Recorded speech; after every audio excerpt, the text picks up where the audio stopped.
This is the Minecraft number 26. You have seen the Minecraft number 11, the Minecraft number 6, the Minecraft number 4, and many more. If not, refer to them. They have been useful to many people as referrals. Many people are seeing them multiple number of times. Well, today your question is, why divorce?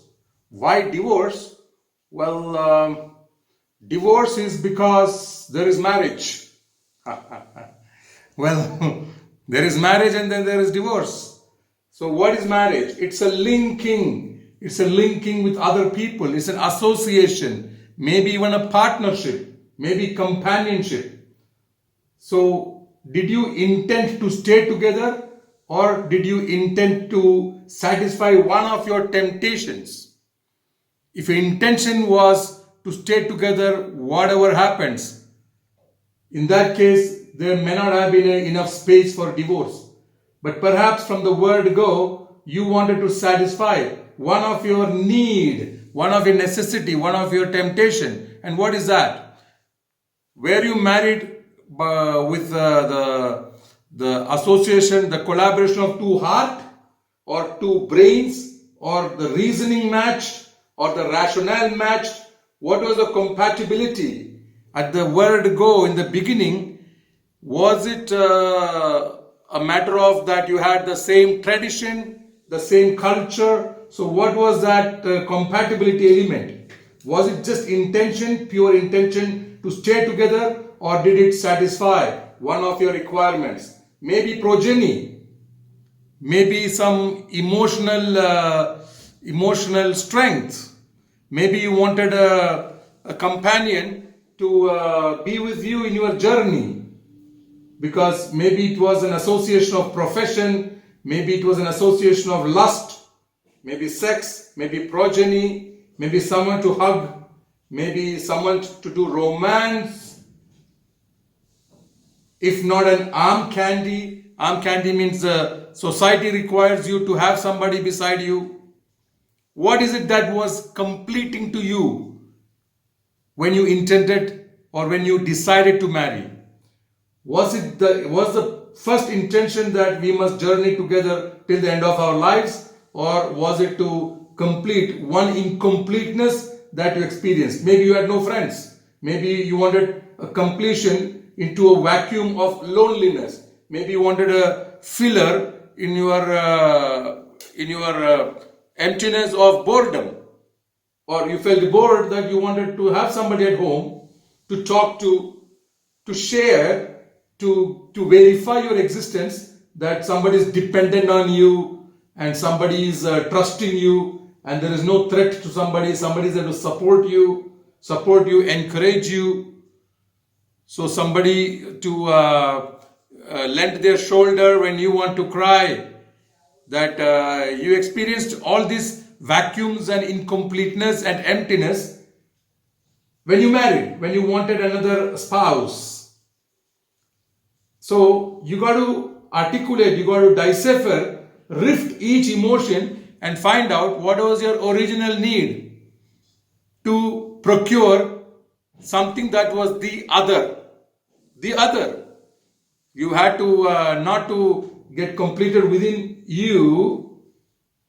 You needed to complete, like any other creature in the world. Any other creature want to team up with somebody else, because a progeny has to exist. The next generation has to come. Some people I've heard in my traditional villages that they wanted someone at home to look after their parents, their own parents. Therefore, they procured somebody else under the garb of marriage. Or many people make progeny so that in their old age, when they need support, then there is a younger generation to care for them. So this is an economic requirement. So what are you enseeding actually? What is that you are wanting to procure?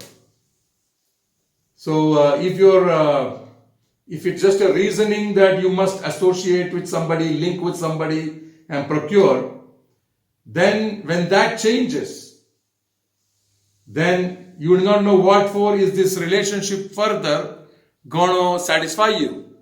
You became satisfied. See, there's a difference between fulfillment and satisfaction.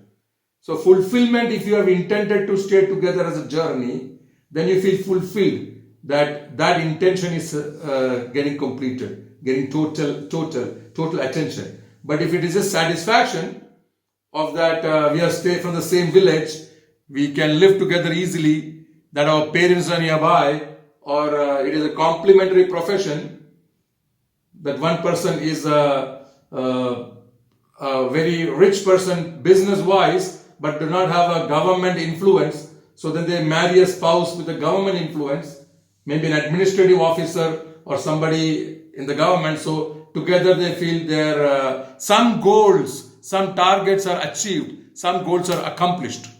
But then when that accomplishment, that target, that goal, specific goal is achieved, then they find that there is a loss of reason to be together again. And once you feel that, then you start seeing irritation, then your focus goes on annoyances. When you are in romance, when you are in lust, there is no room for irritation and annoyance. But then slowly this annoyance and irritation creeps in, because a romance, the need of a romance is diminished, or the need of a friend is diminished. So you got to articulate what is that, you got to define, you got to decipher, rift each emotion. Is it the combined wealth that you're seeking? Is it an economic journey? Then if in case that that is satisfied, then you find there is very less reason to be together. Or did some other element promise you a further completion from satisfaction through a first marriage into fulfillment because of a second marriage? So many factors, components, ingredients goes into ensuring the stickiness of a relationship. So one needs a very deep scrutiny. And I heard in the Western countries, in various developed countries in the world, they even have a contract that if in case we desire to part, then what will be the conditions? This is a pre-nuptial arrangement, pre-marriage arrangement and a contract. Well, then it is not an intention to stay together till you die. It is not then founded on trust, founded on severe intimacy, severe intense relationship, almost as if to merge into one. Well, these are areas that you can discover through a study, a research, and then understand yourself the reason for split, the reason to separate, the reason to divide, instead of the reason to stay together, the reason to be in communion and to have a merger of the mind, or even evolution of mind. In case the other spouse is adverse, hostile, then you have a better chance that you evolve, that your mind evolves. So all these have to be considered, and then choose to evolve through marriage, through that companionship, through that team that you have built together. The institution of marriage is a great platform for it to evolve. And if that is your choice to evolve, then you can reduce the number of divorces in your neighborhood. So enjoy your journey together.